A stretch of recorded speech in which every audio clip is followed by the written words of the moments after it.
Olá, bom dia a todos vocês que acompanham as redes sociais da Rádio Gerais FM. Hoje a gente recebe aqui na cidade e também nos estúdios da nossa emissora o governador do estado de Minas Gerais, Romeu Zema, e também fala com a gente diretamente da cidade de Brasília, o jornalista Álvaro Pereira. Primeiramente, bom dia, governador. Muito obrigado pela sua presença aqui na Rádio Gerais FM. Bom dia, Clarice. Bom dia, Álvaro. É um prazer estar aqui em Coromandel com vocês. Agradeço muito o convite. Muito obrigado, o prazer é todo nosso. Bom, governador, inicialmente o que traz o senhor aqui na cidade é a inauguração da segunda vara civil-criminal da infância e da juventude aqui na cidade de Coromandel, né, no fórum aqui da cidade. Como que o senhor vê essa inauguração para a nossa cidade aqui de Coromandel? Bom, o Tribunal de Justiça é uma entidade que presta serviços em todo o estado e ele estando bem estruturado, bem equipado, significa que a justiça vai ser feita de forma mais célere e adequada e o atendimento ao cidadão idem. No caso do Tribunal de Justiça, muito atendimento aos advogados também. Então, vejo extremamente, de forma positiva, a inauguração hoje aqui, que vai estar equipando melhor essa entidade tão relevante para que a justiça seja feita. Governador, além dessa inauguração aqui para a cidade de Coromandel, tem alguma outra obra para Coromandel ou para alguma das cidades próximas aqui à nossa? Bom, o que o Estado hoje tem feito, devido às dificuldades financeiras, nós pegamos um Estado sucateado, tem sido muito focado na recuperação do que existe. Então, nós temos hoje o programa Mãos à Obra, que está reformando mais de 800 escolas em todo o Estado, e temos hoje essa questão financeira. Se você sequer consegue pagar a folha de pagamento, fica muito difícil fazer e ainda mais justificar investimentos.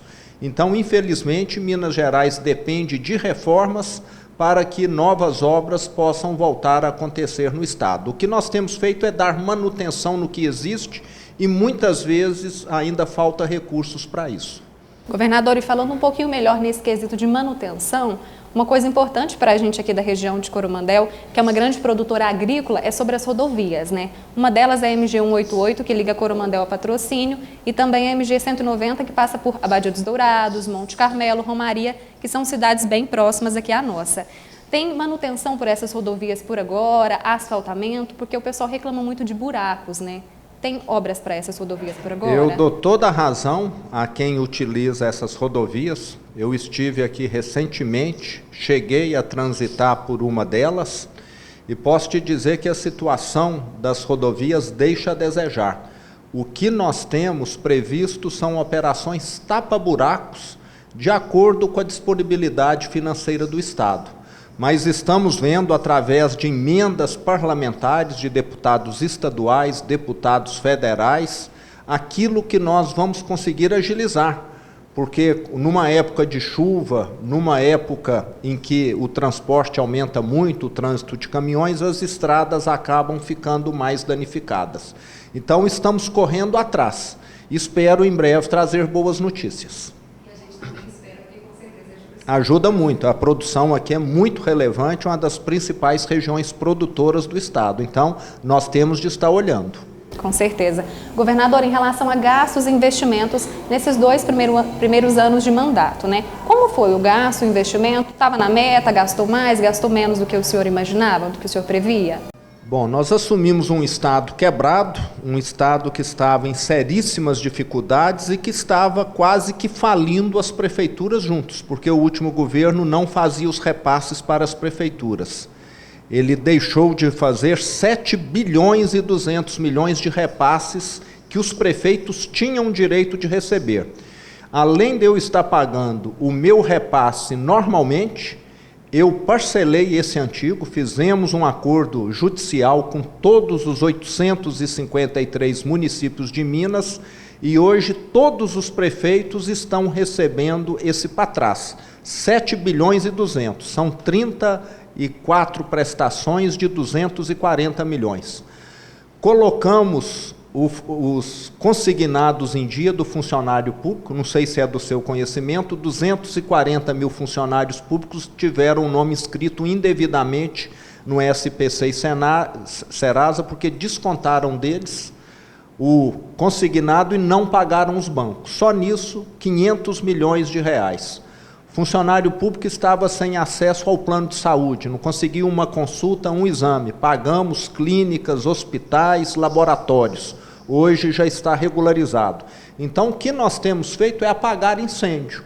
Enquanto você está apagando incêndio, é difícil construir alguma coisa.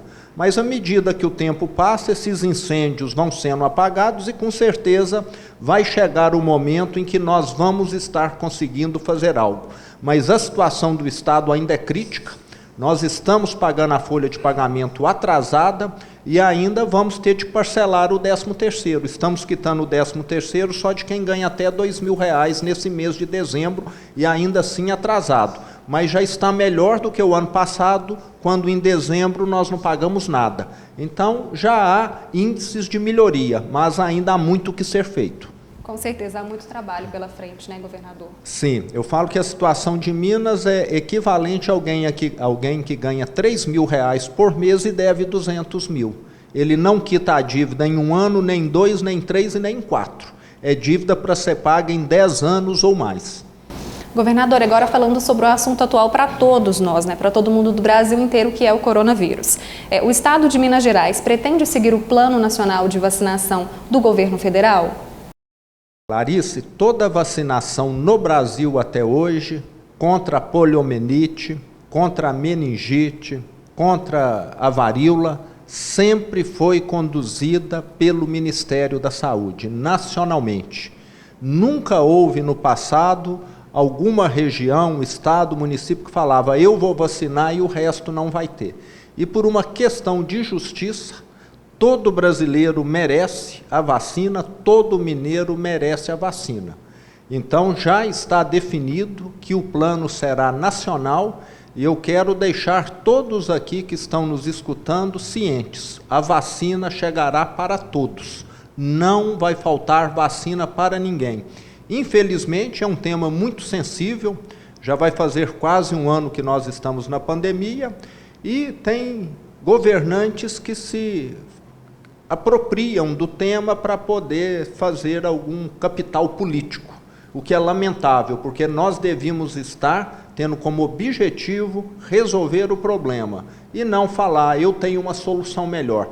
E se alguém até hoje apresentou uma solução melhor, foi o Estado de Minas Gerais, porque nós temos a menor taxa de óbito do Brasil. Caso o Brasil tivesse uma taxa de óbito como a de Minas Gerais, 75 mil vidas teriam sido poupadas.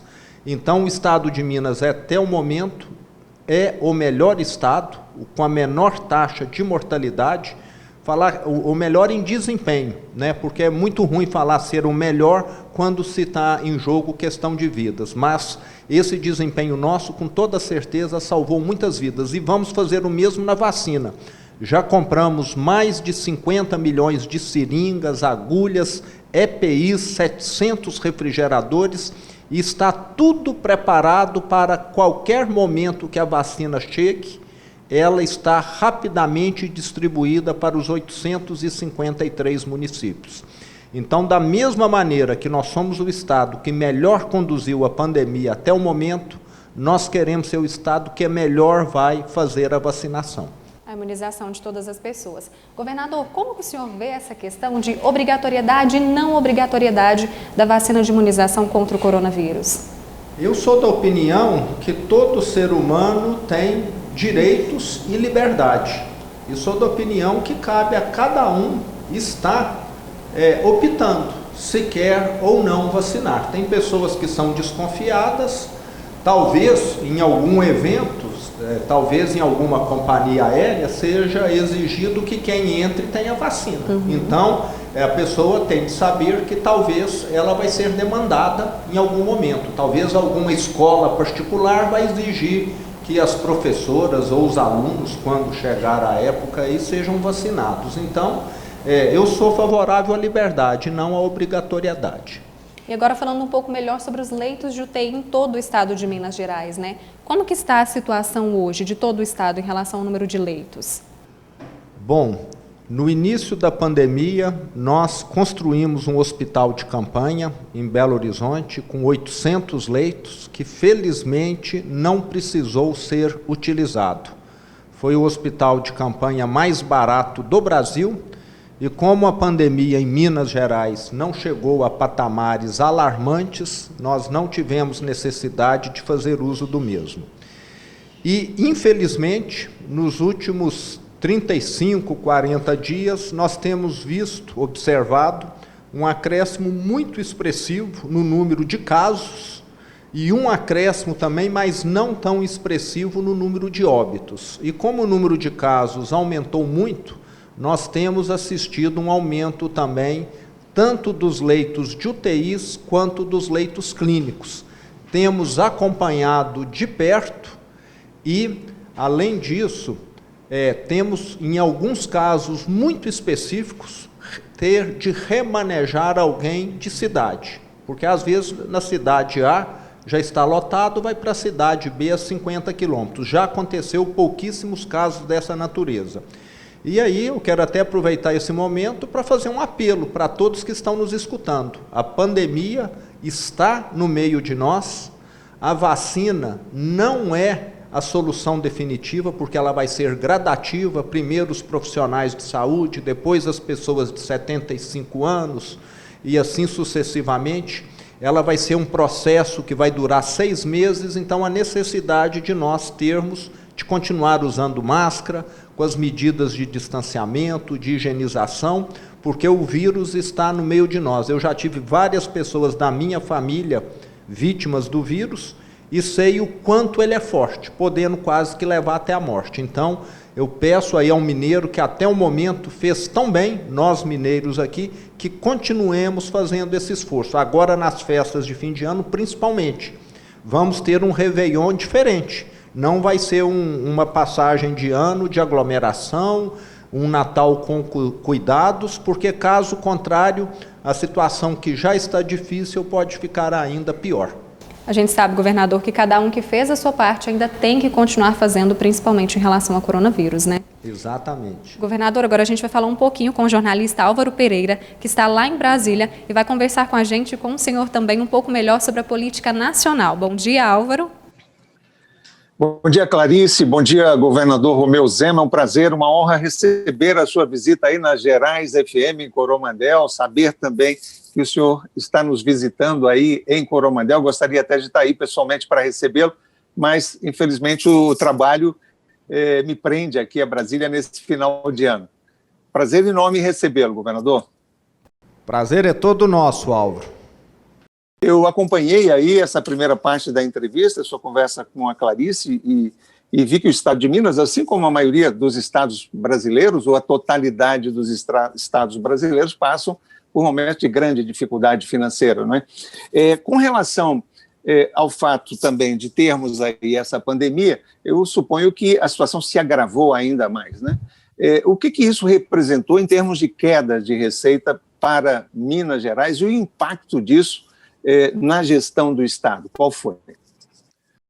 Álvaro, nós tivemos uma queda muito grande na arrecadação já no mês de abril. Logo que a pandemia começou em março, com aquelas medidas de isolamento em que a atividade econômica ficou quase toda paralisada, as cidades desertas, você vai lembrar bem disso, a arrecadação caiu muito, coisa de 30%, 40%. Foi o pior mês, o mês de abril. O mês de maio foi quase semelhante e depois foi tendo uma recuperação gradativa. Mas o saldo líquido é uma perda expressiva de arrecadação. Naquela ocasião, o cenário mais pessimista indicava que nós poderíamos estar perdendo quase 8 bilhões de reais, mas no final da pandemia acabamos tendo uma perda de aproximadamente a metade disso. Então, é um valor muito expressivo para um estado que está falido, que está quebrado. Tivemos a ajuda do governo federal, sem a ajuda federal teria sido inviável ter passado pela pandemia.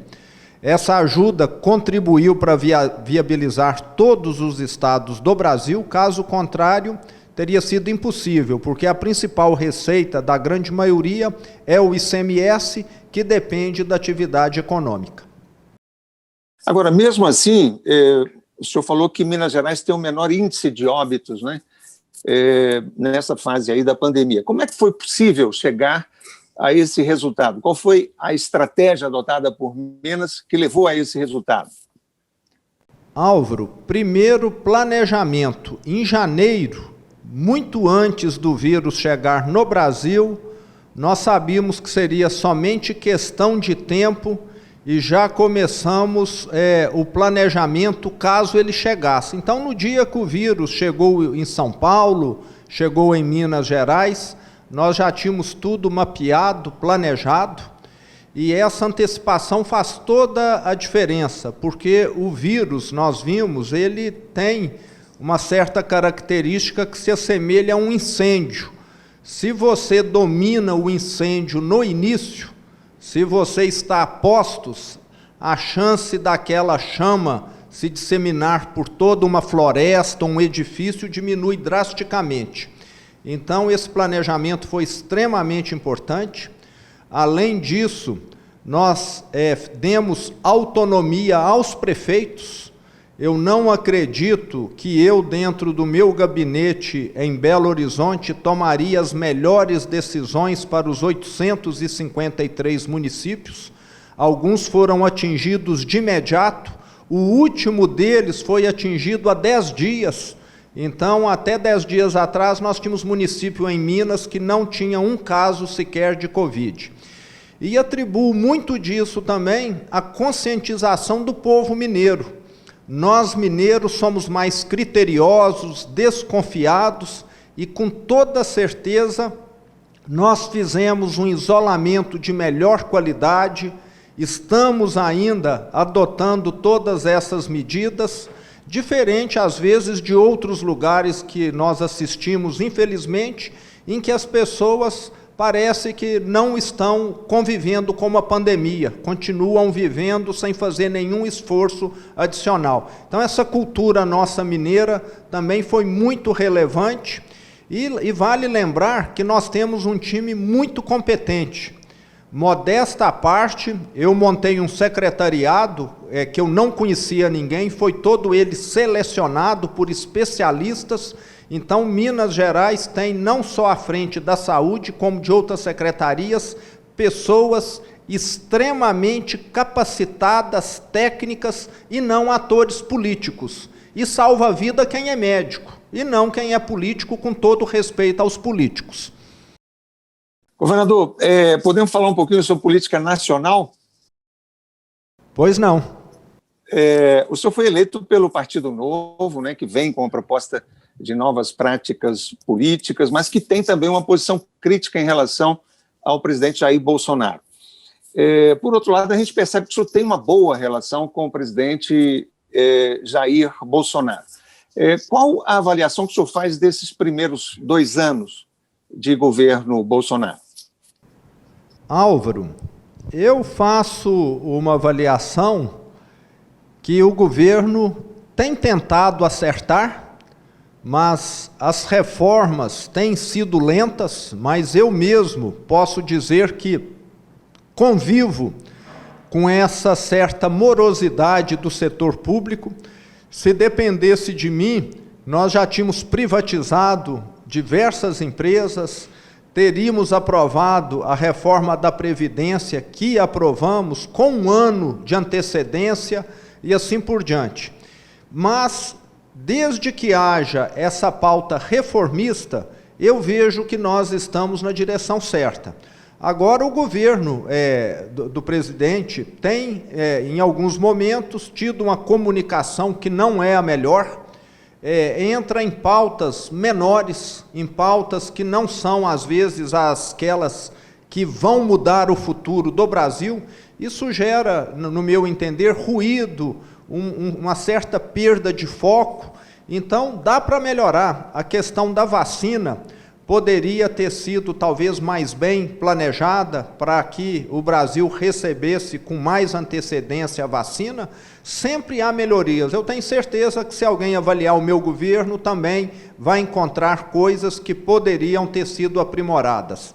Mas vejo que o presidente é uma pessoa bem intencionada, que gosta do seu país e que está tentando fazer o melhor. Montou uma boa equipe, a grande maioria dos ministros são pessoas extremamente bem preparadas, mas fazer política no Brasil é difícil. Tudo passa pelo parlamento, pelo legislativo, e ali os interesses são diversos e muitas vezes as coisas não caminham na velocidade devida. Certamente uma das grandes dificuldades que o governo Bolsonaro teve foi na relação com o Congresso Nacional, não é? A falta de uma melhor articulação política e de uma maioria, não é? Sólida de parlamentares apoiando ali as propostas do governo. O presidente tem agora a oportunidade de tentar virar esse jogo, não é? Na medida em que estão sendo eleitos agora os novos presidentes da Câmara e do Senado Federal. Como governador de Minas, o senhor pretende participar desse processo de alguma forma, ou diretamente ou através da bancada federal de Minas? Álvaro, essa questão, eu vou te ser muito sincero, nós temos aqui tanto incêndio para apagar no estado, como eu estava dizendo aqui, e a bancada mineira, até por ser muito diversa, acaba votando diferentemente.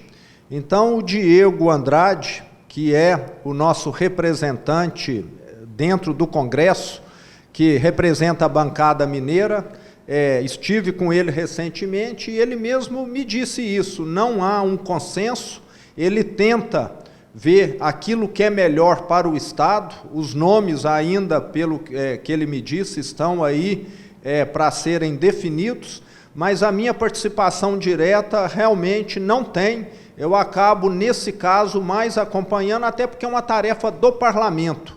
E eu tenho tantas coisas para fazer aqui em Minas Gerais, no meio de uma pandemia, do início de uma campanha de imunização, que eu vejo que esse assunto deve ficar dentro do parlamento e eu realmente não entro, não opino, porque os deputados têm condição de avaliar melhor. Governador, e qual será o seu projeto político para 2022? O senhor será candidato à reeleição para o governo de Minas ou tem alguma pretensão em nível federal? Eu estou, como disse, no momento administrando o Estado, apagando os incêndios, Álvaro. Mas vejo que depois de 2 anos de governo, talvez para nós fazermos tudo o que nós propomos, que é muita coisa, nós vamos precisar de mais tempo. Tudo indica que eu serei candidato à reeleição ao governo de Minas, mas não é algo que me preocupa no momento. Eu preciso continuar resolvendo os problemas, mas é muito provável que isso venha a acontecer, sim. Como uma solução natural, né? Exato. Governador, e o seu partido, o Partido Novo, terá candidato à presidência da República em 2022? Essa questão ainda não está definida, é o Diretório Nacional, do qual eu não participo, não sei, Álvaro, se você tem conhecimento, mas dentro do nosso partido é o único, talvez, que tem uma segregação. Os mandatários não têm opinião partidária, eles não estão nos diretórios estaduais, no Diretório Nacional ou municipal, que estão com pessoas que cobram dos mandatários. Então, eu, como mandatário, presto contas ao partido, posso até opinar em alguma coisa, mas não tenho voto lá dentro. Então, o Diretório Nacional é quem vai estar definindo isso. O mais provável é que nós venhamos a ter, com toda certeza, candidatos a deputados estaduais, federais, senadores, alguns governadores. Para presidente ainda há uma interrogação. Eu faço essa pergunta porque, naturalmente, como governador de um estado tão importante como Minas Gerais, o seu nome pode ser colocado também não é, como uma alternativa para ser candidato à presidência da República em 2022. O senhor não admite essa possibilidade? Não admito, porque tenho de fazer minha missão primeiro em Minas. Deixar um prédio no meio do caminho não é a minha maneira de atuar. Tudo que eu comecei a fazer, eu terminei na vida. Então, quero terminar esse processo de melhoria do Estado aqui. Muito bem, governador. Muito obrigado aí pela sua entrevista, pela sua presença em Coromandel, pela sua visita à Rádio Gerais FM. Desejamos ao senhor aí um Feliz Natal, próspero Ano Novo e muitas realizações nos próximos 2 anos de governo, que a gente supõe que a situação tende a melhorar, não é isso? Exatamente. Eu falo, Álvaro, que o Brasil é carente de reformas. Entre 1900 e 1980, você talvez seja da minha idade, mais ou menos, eu tenho 56 anos. O Brasil foi a economia no mundo que mais cresceu. Mas, nos últimos 40 anos, de 1980 para cá, foi uma das que ficou mais estagnadas. E nos últimos 10 anos esse processo se aprofundou. Muito, porque o mundo está passando por uma revolução de costumes, tecnológica, etc. E nós temos aqui uma quantidade enorme de reformas por fazer e não estamos conseguindo levar adiante. O que nós tivemos de reforma nos últimos 30 anos? Há 3 anos, a reforma trabalhista, há 1 ano, a reforma previdenciária e só. Cadê a reforma administrativa, que é importantíssima para dar racionalidade ao setor público, a reforma tributária para poder simplificar a vida de quem trabalha, de quem produz, e a reforma política, que é necessária para melhorar a representatividade e acabar com alguns absurdos que existem hoje no processo eleitoral, no processo de representatividade. Então, o Brasil só vai ser o país que poderia ser quando ele fizer essas reformas. E vejo que isso tem fluído com muita dificuldade, com muita lentidão. Mas sou otimista. Quando você erra muito, você começa a aprender o que não fazer. E acho que já está na hora do Brasil tomar outro rumo. É verdade, governador. Muito bem colocadas essas questões. Eu que acompanhei durante muitos anos aí a atividade do Congresso Nacional, eu vejo falar nessas reformas aí, política, tributária, há pelo menos uns 20 anos. E elas nunca acontecem. É impressionante. Entra governo, sai governo, promete, mas quase sempre esbarra mesmo na resistência do Congresso Nacional, na resistência das grandes corporações, dos interesses e dos lobbies, infelizmente. Isso mesmo. Mas foi um prazer estar com você aí, Álvaro. Agradeço muito o convite. Espero ter a oportunidade de conhecê-lo pessoalmente numa próxima oportunidade. E um Feliz Natal para você e para todos que nos acompanharam aqui, a Clarice também. Governador, muito obrigada pela sua presença aqui na Rádio Gerais FM. Volte sempre a Coromandel e com certeza a nossa emissora. Muito obrigada pela sua participação. Obrigada também a você, Álvaro, que participou com a gente aí direto da cidade de Brasília. Obrigado, Clarice. Grande abraço a todos. Até logo, um abraço.